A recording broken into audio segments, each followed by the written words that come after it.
আজকে আবারও পিরিজাদা আব্বাস সিদ্দিকী ভাইজানের একটি খুবই গুরুত্বপূর্ণ বক্তব্যের ভিডিও নিয়ে চলে আসছে। সেই ভিডিও তোমাদেরকে দেখাবো, তার আগে কিছু কথা বলে নিই। বিষয়টা হলো এটাই যে ভারতের মধ্যে ইসলামকে মেটাবার একটা বিরাট পরিকল্পনা চলছে। মুসলিমদেরকে কেউ কেউ বলে ক্ষমতা এলে অমুক রাজ্য থেকে মুসলিমদের নাম নিশানা মিটিয়ে দেবো, কেউ কেউ বলছে, আজকাল শুনছি সোশ্যাল মিডিয়াতে। তবে মুসলিমরা কোনোদিন এইসব বক্তব্য শোনার পর তারা কোনোদিন ঘাবড়ায় না। কেন ঘাবড়ায় না, আজকের এই ভিডিওটা দেখলে আশা করছি বুঝতে পেরে যাবো। চলো বেশি কথা না বাড়িয়ে ভিডিওটা স্টার্ট করি। আর তাম পৃথিবী দেখেছে যে জাতির হাতে কোনো সময়তেই অস্ত্র ছিল না, এ জাতির হাতে কোনো সময়তেই পাওয়ার ছিল না, এ জাতির হাতে কোনো সময়তেই ম্যান পাওয়ারও ছিল না, তারপরও এ জাতিকে বিশ্ব মিটাতে চেয়েছে, অনেকবার মিটাতেও পারে না। জোরে বলুন সুবহানাল্লাহ। কিছু তো ব্যাপার আছে জাতি, অস্ত্র নেই, ম্যান পাওয়ার নেই, মানি পাওয়ার নেই, মাসুল পাওয়ার নেই, তাহলে তারপরও যেতে কি করে? কোটি কোটি টাকা খরচ করে তারা মাদ্রাসা করছে।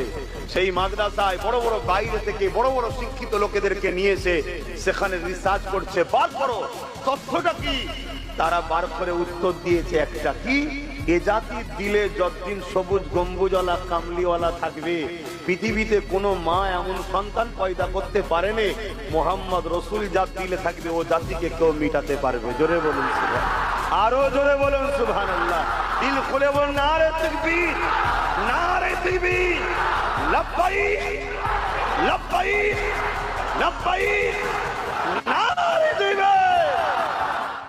তখন বেশ কিছুদিন ধরে সোশ্যাল মিডিয়াতে কয়েকটা ভিডিও দেখছিলাম। সোশ্যাল মিডিয়াতে কিছু নেতা মন্ত্রীদের বলছে, কেউ কেউ বলছে ক্ষমতায় যদি আসি 2026-এ, এই যে 2026-এ যে বিধানসভা ভোট, এই ভোটে যদি কেউ কেউ বলছে যদি ক্ষমতায় আমরা যদি আসি তাহলে মুসলিমের নাম নিশানা পুরো মিটিয়ে দেবো। যদি ক্ষমতায় আসি মুসলিমদের ঘরে ঘরে বুলডোজার চালানো হবে, এমনটা কিন্তু বলছে। কেউ কেউ বলছে কেটে ফেলে দেবো, কেউ কেউ বলছে পুরো ফিনিশ করে দেবো। অনেক রকমের কথা শুনছি। কেউ কেউ বলছে পুরো ভারত থেকে মুসলিমদেরকে তাড়িয়ে দেবো, অনেক কিছুই শুনছি। তো আমি মনে করি যে এই বক্তব্যটাই যে ভাইজান যে বক্তব্যটা দিলেন ওয়াজের মাহফিলের মধ্যেই যে বায়ানটা করলেন, আমি মনে করি তাদের এই বায়ানটা শোনার দরকার আছে। যারা মনে করছে যে ইসলামকে মিটিয়ে দেবো, মুসলিমদেরকে মেরে কেটিয়ে তাড়িয়ে দেবো ক্ষমতার জোরে, তাদের জন্য বলি এই বক্তব্যটা শুনবেন। ইসলামকে মেটাবার জন্য এর আগে বহুত বহুত বড় বড় শয়তানরা এসেছিল, ফিরাউন, নমরুদ, বহুত এরকম অনেক ইতিহাস আছে। তাদেরকে বলবো এইসব ইতিহাসগুলো একবার পড়ে দেখবে।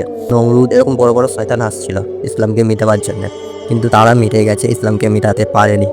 আর ভাইজানের এই যে গুরুত্বপূর্ণ বক্তব্য, এই বক্তব্যটা সবাই মন দিয়ে শুনে প্রত্যেকটা মুসলিমের কাছে শেয়ার করবে। আশা করছি আরও তাদের ইমানটা আরও মজবুত হবে।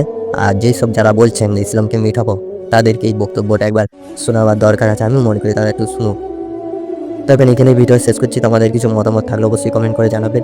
আর এই ভিডিওর মধ্যে যদি কোনো কিছু যদি জানার থাকে অবশ্যই কমেন্ট করে জানাবে। আর কিছু যদি প্রবলেম তোমাদের যদি থেকে থাকে এই ভিডিওর মধ্যে, সেটাও কমেন্ট করে জানাবেন যে এই জায়গায় তুমি কিছু বলেছো, অন্যায় কিছু বলেছো, কিছু ভুল কিছু বলেছো নাকি, সেটাও আমাকে অবশ্যই কমেন্ট করে জানাবেন। আমি সেই কমেন্টের জবাব আমি দিয়ে দেবো। চলো ভিডিও এখানে শেষ করছি, পরবর্তী ভিডিওতে দেখা থাকুন। সবাই ভালো থাকবে, সুস্থ থাকবে, টাটা বাই বাই।